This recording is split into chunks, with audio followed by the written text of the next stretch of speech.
ദൈവനാമത്തിന് മഹത്വം. ഈ നല്ല പ്രഭാതത്തിൽ ദൈവാത്മാവിൽ ദൈവവചനം നമ്മളോട് ഇങ്ങനെ ഇടപെടുന്നു.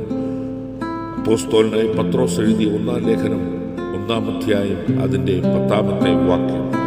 നിങ്ങൾക്ക് വരുവാനിരിക്കുന്ന കൃപയെക്കുറിച്ച് പ്രവചിച്ച പ്രവാചകന്മാർ ഈ രക്ഷയെ ആരാഞ്ഞ് അന്വേഷിച്ചിരുന്നു. ദൈവകൃപയിൽ ആശ്രയിച്ച് ദൈവവചനം നമ്മളോട് സംസാരിക്കുന്നത് നമുക്ക് ലഭിച്ച കൃപ എത്രയോ ശ്രേഷ്ഠകരമാണ്. ഇത് അനേക വർഷങ്ങൾക്ക് മുമ്പ് അനേക പിതാക്കന്മാർ ആസ്വദിച്ചറിഞ്ഞ് അനുഭവിച്ച അനവധി അനുഭവങ്ങളുടെ ചരിത്രങ്ങൾ ദൈവവചനത്തിലൂടെ നമ്മെ ഓർമ്മപ്പെടുത്തുന്നു.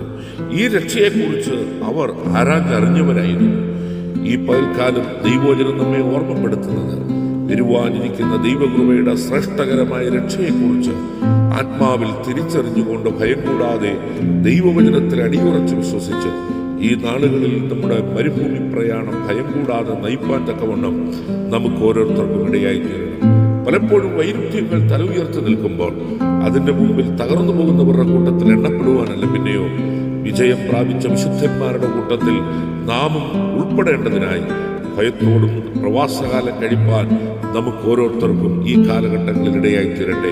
അതിനായി നമുക്ക് ഒരുങ്ങാം, നമുക്ക് പ്രാർത്ഥിക്കാം. പരിശുദ്ധ പിതാവേ, ഈ ശബ്ദം കേൾക്കുന്ന ഓരോ പ്രിയപ്പെട്ടവരെയും നിന്റെ ദാസൻ ഈ പ്രഭാതത്തിൽ അനുഗ്രഹിച്ചു പ്രാർത്ഥിക്കുന്നു. കൃപ കൂടിയിരിക്കണം യേശുവിന്റെ നാമത്തിൽ തന്നെ. ആമേൻ, ആമേൻ, ആമേൻ.